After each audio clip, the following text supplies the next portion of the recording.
There is a strange, dreamlike quality to these woods, as though once you enter them, the world outside begins to slip away. And tonight, we're going there. Welcome to Timeless Terrors number 183, brave listener. Algernon Blackwood's The Wood of the Dead, and I cannot think of a better surname. So leave the road behind, and let the real world fade for a while. Now, let's go into the woods.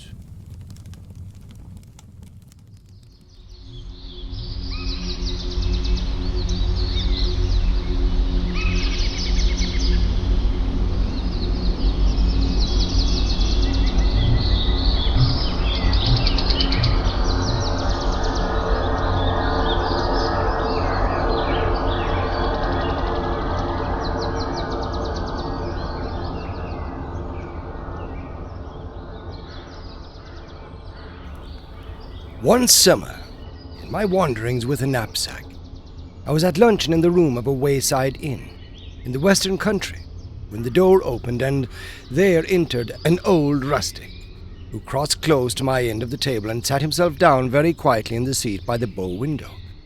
We exchanged glances, or properly speaking, nods, for at the moment I did not actually raise my eyes to his face. So concerned was I with the important business of satisfying an appetite gained by tramping 12 miles over a difficult country. The fine warm rain of 7 o'clock, which had since risen in a kind of luminous mist about the treetops, now floated far overhead in a deep blue sky, and the day was settling down into a blaze of golden light. It was one of those days peculiar to Somerset and North Devon, when the orchards shine and the meadows seem to add a radiance of their own. So brilliantly soft are the colourings of grass and foliage. The innkeeper's daughter, a little maiden with a simple country loveliness, presently entered with a foaming pewter mug, inquired after my welfare, and went out again. Apparently she had not noticed the old man sitting in the settle by the bow window, nor had he, for his part, so much as once turned his head in our direction. Under ordinary circumstances, I should probably have given no thought to this other occupant of the room, but the fact that it was supposed to be reserved for my private use, and the singular thing that he sat looking aimlessly out of the window, with no attempt to engage me in conversation, drew my eyes more than once somewhat curiously upon him, and I soon caught myself wondering why he sat there so silently, and always with averted head. He was, I saw, a rather bent old man in rustic dress, and the skin of his face was wrinkled like that of an old apple. Corduroy trousers were cut up with a string below the knee, and he wore a sort of brown fustian jacket that was very much faded. His thin hand rested upon a stoutish stick. He wore no hat and carried none. And I noticed that his head, covered with silvery hair, was finely shaped and gave the impression of something noble. Though rather piqued by his studied disregard of my presence, I came to the conclusion that he probably had something to do with the little hostel, and had a perfect right to use this room with freedom. And I finished my luncheon without breaking the silence, and then took the settle opposite to smoke a pipe before going on my way. Through the open window came the scents of the blossoming fruit trees. The orchard was drenched in sunshine, and the branches danced lazily in the breeze. The grass below fairly shone with white and yellow daisies, and the red roses climbing in profusion over the casement mingled their perfume with the sweetly penetrating odour of the sea.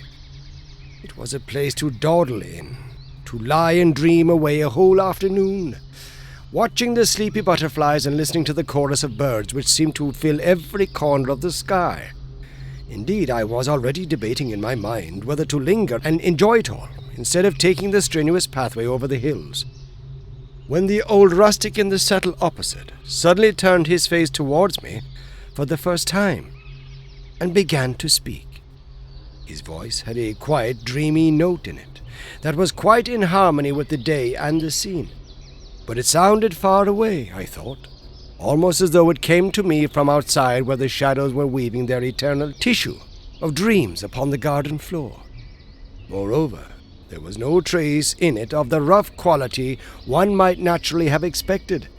And now that I saw the full face of the speaker for the first time, I noted with something like a start that the deep, gentle eyes seemed far more in keeping with the timbre of the voice than with the rough and very countrified appearance of the clothes and manner. His voice set pleasant waves of sound in motion towards me, and the actual words, if I remember rightly, were, "You are a stranger in these parts?" Or, "Is not this part of the country strange to you?" There was no "sir," nor any outward and visible sign of the deference usually paid by real country folk to the town-bred visitor, but in its place a gentleness, almost a sweetness, of polite sympathy that was far more of a compliment than either. I answered that I was wandering on foot through a part of the country that was wholly new to me, and that I was surprised not to find a place of such idyllic loveliness marked upon my map. "I have lived here all my life," he said with a sigh, "and am never tired of coming back to it again." "Then you no longer live in the immediate neighborhood?" "I have moved," he answered briefly, adding after a pause in which his eyes seemed to wander wistfully to the wealth of blossoms beyond the window, "But I am almost sorry, for nowhere else have I found the sunshine lie so warmly, the flowers smell so sweetly, or the winds and streams make such tender music." His voice died away into a thin stream of sound that lost itself in the rustle of the rose leaves climbing in at the window, for he turned his head away from me as he spoke and looked out into the garden. But it was impossible to conceal my surprise, and I raised my eyes in frank astonishment on hearing so poetic an utterance from such a figure of a man, though at the same time realizing that it was not in the least inappropriate, and that, in fact, no other sort of expression could have properly been expected from him. "I am sure you're right," I answered at length, when it was clear he had ceased speaking. "That makes me think of the visions of childhood days, before one knew anything of... I had been oddly drawn into his vein of speech, some inner force compelling me. But here the spell passed, and I could not catch the thoughts that had a moment before opened a long vista before my inner vision. "To tell you the truth," I concluded lamely, "the place fascinates me, and I am in two minds about going further. Even at this stage, I remember thinking it odd that I should be talking like this with a stranger, whom I met in a country inn, for it has always been one of my failings that to strangers my manner is brief to surliness. It was as though we were figures meeting in a dream, speaking without sound, obeying laws not operative in the everyday working world, and about to play with a new scale of space and time, perhaps. But my astonishment passed quickly into an entirely different feeling when I became aware that the old man opposite had turned his head from the window again, and was regarding me with eyes so bright they seemed almost to shine with an inner flame. His gaze was fixed upon my face with an intense ardor, and his whole manner had suddenly become alert and concentrated. There was something about him I now felt for the first time that made little thrills of excitement run up and down my back. Met his look squarely, but with an inward tremor. "Stay, then, a little while longer," he said in a much lower and deeper voice than before. "Stay, and I will teach you something of the purpose of my coming." He stopped abruptly. I was conscious of a decided shiver. "You have a special purpose, then, in coming back?" I asked, hardly knowing what I was saying. "To call someone away," he went on in the same thrilling voice. "Someone who is not quite ready to come, but who is needed elsewhere for a worthier purpose." There was a sadness in his manner that mystified me more than ever. "You mean—" I began, with an unaccountable access of trembling. "I have come for someone who must soon move, even as I have moved." He looked me through and through with a dreadfully piercing gaze, but I met his eyes with a full, straight stare. Trembling though I was, and I was aware that something stirred within me that had never stirred before, though for the life of me I could not have put a name to it, or have analyzed its nature. Something lifted and rolled away. For one single second I understood clearly that the past and the future exist actually side by side in one immense present, that it was I who moved to and fro among shifting, protean appearances. The old man dropped his eyes from my face, and the momentary glimpse of a mightier universe passed utterly away. Reason regained its sway over a dull, limited kingdom.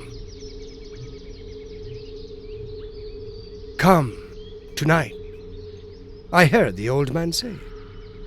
"Come to me tonight into the wood of the dead. Come at midnight."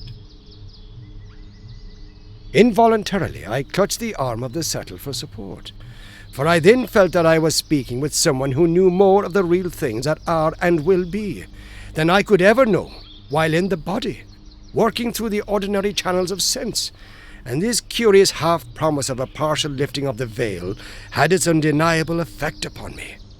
The breeze from the sea had died away outside, and the blossoms were still. A yellow butterfly floated lazily past the window. The song of the birds hushed. I smelt the sea. I smelt the perfume of heated summer air rising from fields and flowers, the ineffable scents of June and of the long days of the year. And with it, from countless green meadows beyond, came the hum of myriad summer life, children's voices, sweet pipings, and the sound of water falling. I knew myself to be on the threshold of a new order of experience, of an ecstasy. Something drew me forth with a sense of inexpressible yearning towards the being of this strange old man in the window seat, and for a moment I knew what it was to taste a mighty and wonderful sensation, and to touch the highest pinnacle of joy I have ever known. It lasted for less than a second, and was gone. But in that brief instant of time, the same terrible lucidity came to me that had already shown me how the past and future exist in the present, and I realized and understood that pleasure and pain are one and the same force, for the joy I had just experienced included also all the pain I ever had felt, or ever could feel. The sunshine grew to dazzling radiance, faded, passed away.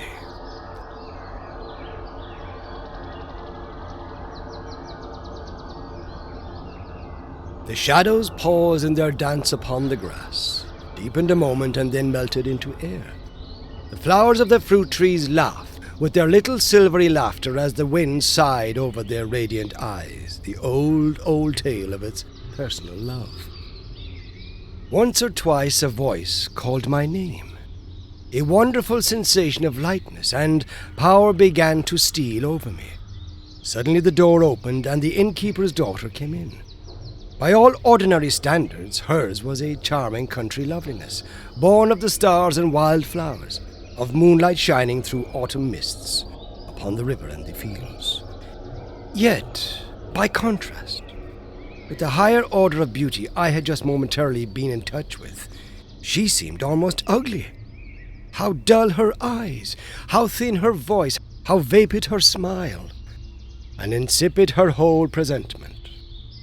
For a moment she stood between me and the occupant of the window seat while I counted out the small change for my meal and for her services.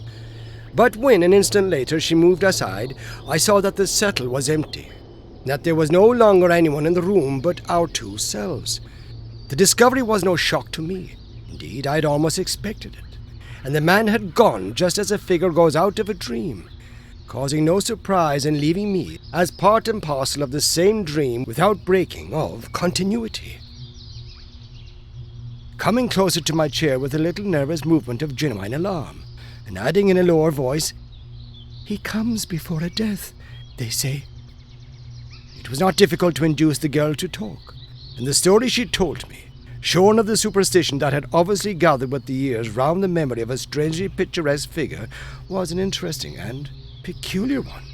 The inn, she said, was originally a farmhouse occupied by a yeoman farmer, evidently of a superior, if rather eccentric character, who had been very poor until he reached old age, when his son died suddenly in the colonies and left him an unexpected amount of money, almost a fortune.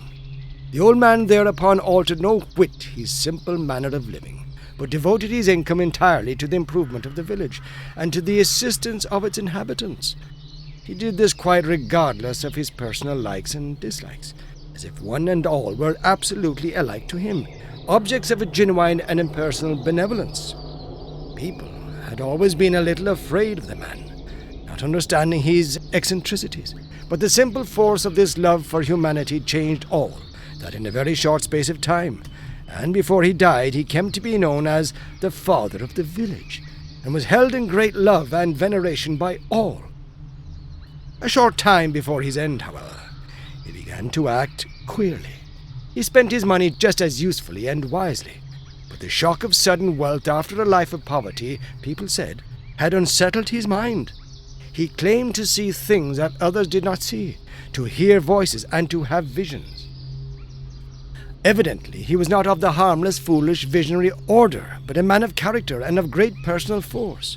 For the people became divided in their opinions, and the vicar, good man, regarded and treated him as a special case. For many, his name and atmosphere became charged almost with his spiritual influence that was not of the best. People quoted texts about him, kept when possible out of his way, and avoided his house after dark. None understood him. But though the majority loved him, an element of dread and mystery became associated with his name, chiefly owing to the ignorant gossip of the few. A grove of pine trees behind the farm, the girl pointed them out to me on the slope of the hill, he said was the wood of the dead, because just before anyone died in the village, he saw them walk into that wood singing.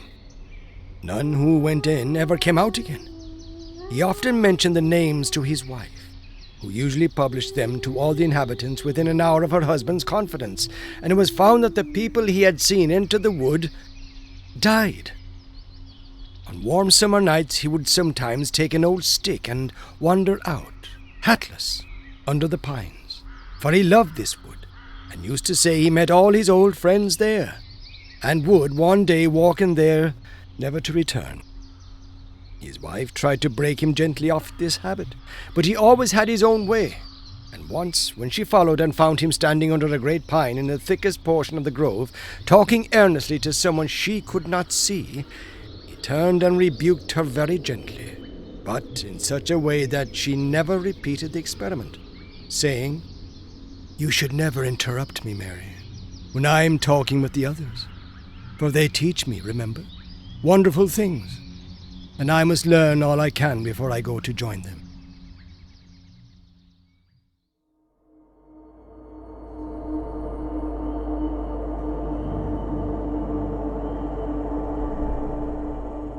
This story went like wildfire through the village, increasing with every repetition, until at length everyone was able to give an accurate description of the great veiled figures the woman declared she had seen moving among the trees where her husband stood. The innocent pine grove now became positively haunted, and the title of Wood of the Dead clung naturally as if it had been applied to it in the ordinary course of events by the compliers of the Ordnance Survey. On the evening of his 90th birthday, the old man went up to his wife and kissed her. His manner was loving and very gentle, and there was something about him besides, she declared afterwards, that made her slightly in awe of him and feel that he was almost more of a spirit than a man. He kissed her tenderly on both cheeks, but his eyes seemed to look right through her as he spoke. "Dearest wife," he said, "I'm saying goodbye to you, for I am now going into the wood of the dead, and I shall not return. Do not follow me, or send to search, but be ready soon to come upon the same journey yourself." The good woman burst into tears and tried to hold him, but he easily slipped from her hands, and she was afraid to follow him. Slowly she saw him cross the field in the sunshine, and then enter the cool shadows of the grove, where he disappeared from her sight.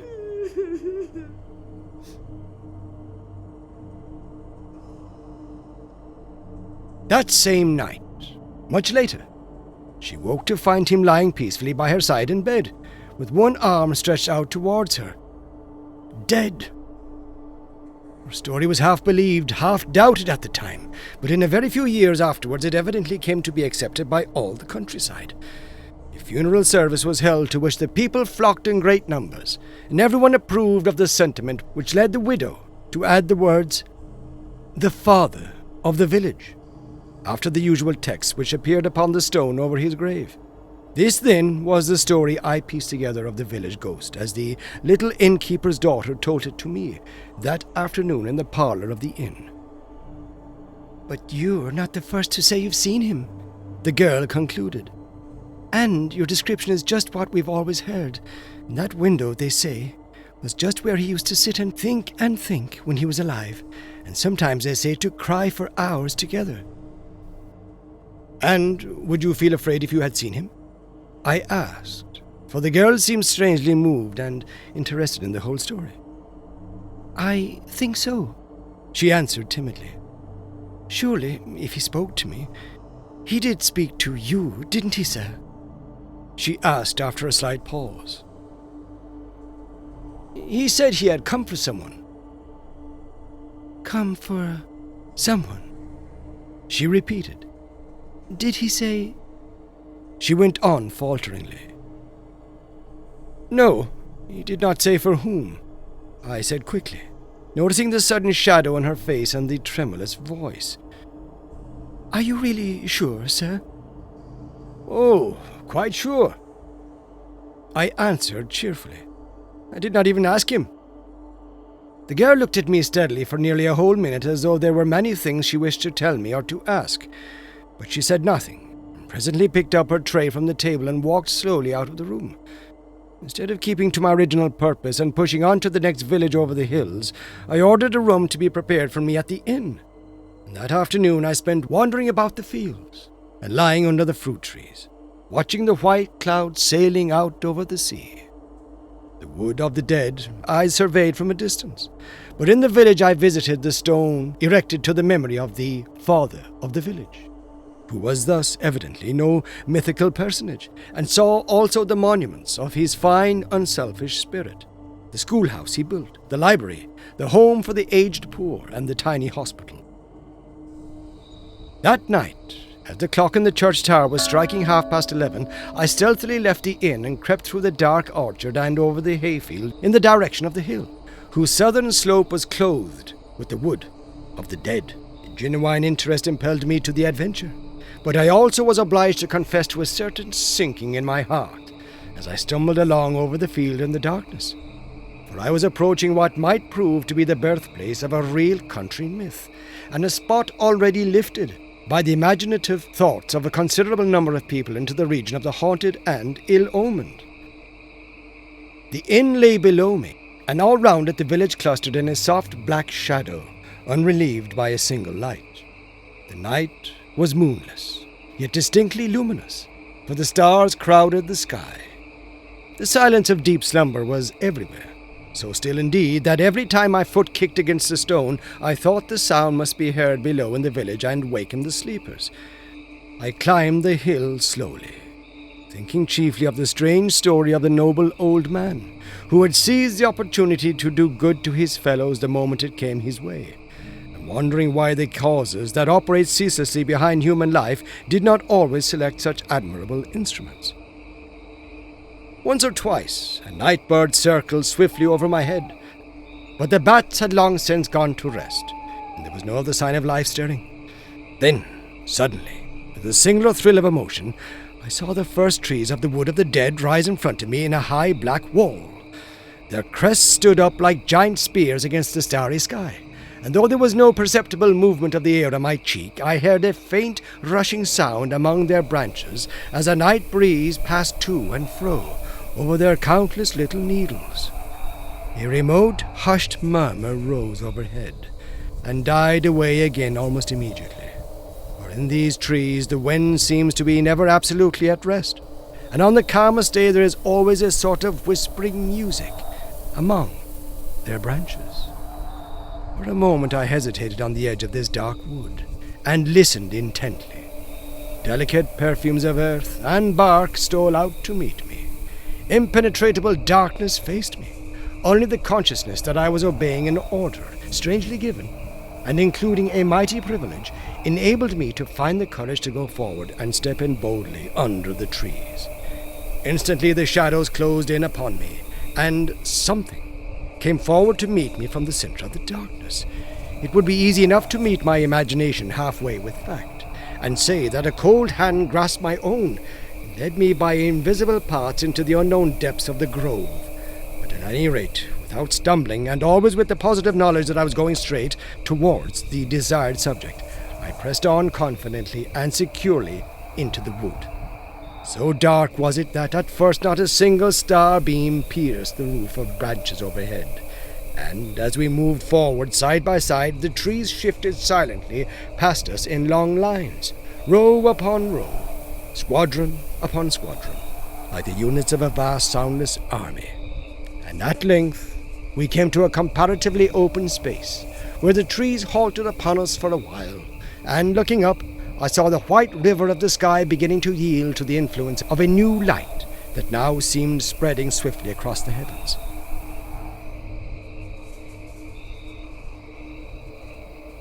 "It is the dawn coming," said the voice at my side, that I certainly recognized, but which seemed almost like a whispering from the trees.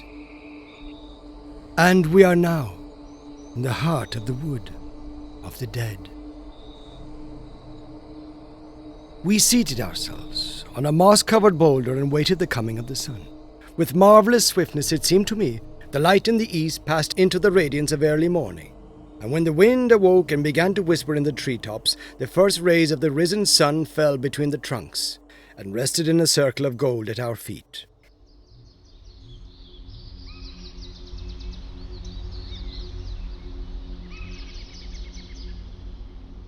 "Now, come with me," whispered my companion in the same deep voice.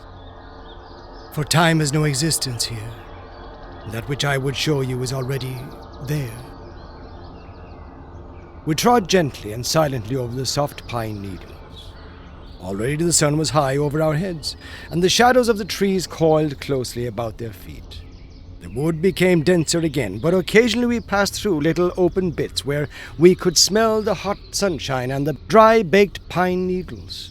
Then, presently, we came to the edge of the grove, and I saw a hayfield lying in the blaze of day, and two horses, basking lazily with switching tails in the shafts of a laden hay wagon.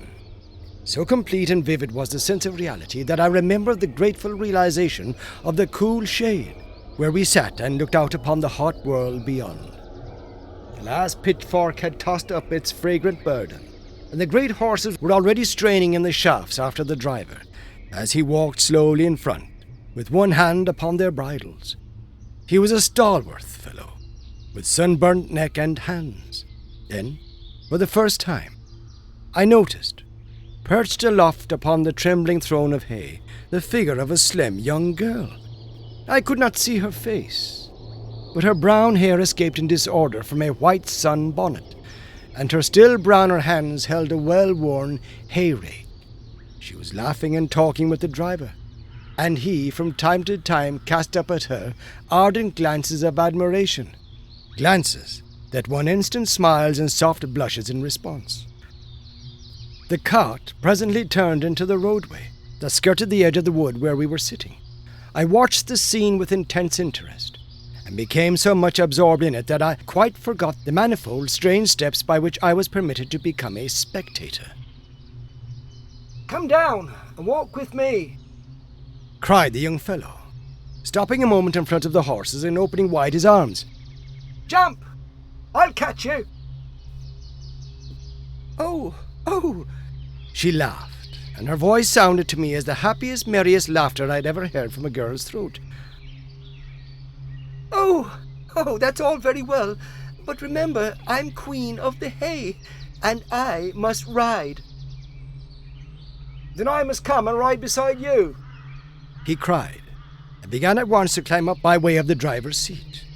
But with a peal of silvery laughter, she slipped down easily over the back of the hay to escape him, and ran a little along the road, see her quite clearly, and noticed the charming natural grace of her movements, and the loving expression in her eyes as she looked over her shoulder to make sure he was following.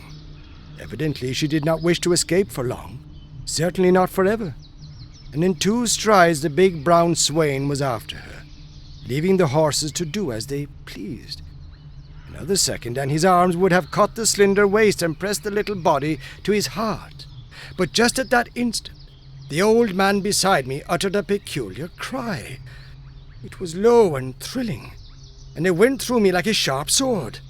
He had called her by her own name, and she had heard. For a second she halted, glancing back with frightened eyes. Then, with a brief cry of despair, the girl swerved aside and dived in swiftly among the shadows of the trees. But the young man saw the sudden movement and cried out to her passionately, "Not that way, my love! Not that way! It's the wood of the dead!" She threw a laughing glance over her shoulder at him, and the wind caught her hair and drew it out in a brown cloud under the sun. But the next minute she was close beside me, lying on the breast of my companion, and I was certain I heard the words repeatedly uttered with many sighs. "Father, you called, and I have come, and I come willingly, for I am very, very tired." At any rate, so the words sounded to me, and mingled with them I seemed to catch the answer in that deep, thrilling whisper I already knew. "And you shall sleep, my child.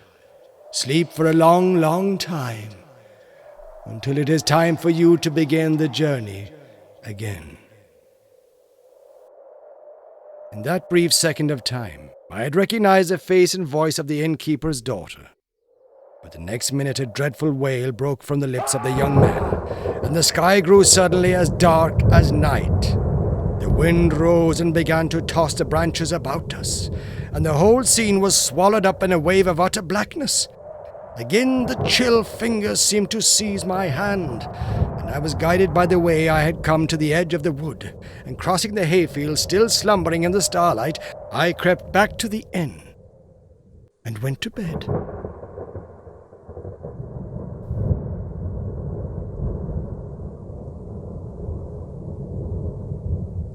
A year later, I happened to be in the same part of the country, and the memory of the strange summer vision returned to me with the added softness of distance. I went to the old village and had tea under the same orchard trees at the same inn, but the little maid of the inn did not show her face, and I took occasion to inquire of her father as to her welfare and her whereabouts. "Married, no doubt?" I laughed, but with a strange feeling that clutched at my heart. "No, sir," replied the innkeeper sadly. "Not married, though she was just going to be, but dead. She got a sunstroke in the hayfields just a few days after you were here, if I remember rightly, and she was gone from us in less than a week."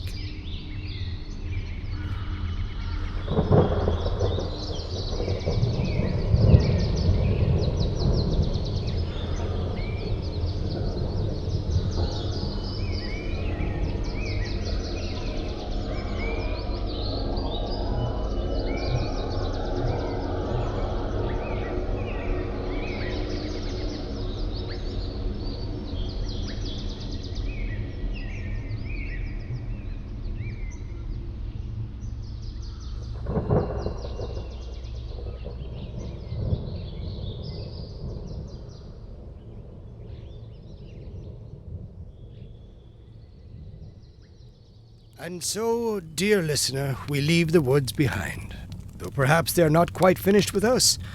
That was Algernon Blackwood's The Wood of the Dead, here on Timeless Terrors, number 183. I hope you've enjoyed tonight's journey into that strange place where dreams, nature, and the supernatural seem to become one. If you've enjoyed the story, join me again for another journey into the unknown. Until next time. And don't forget, still waters run deep. Good night.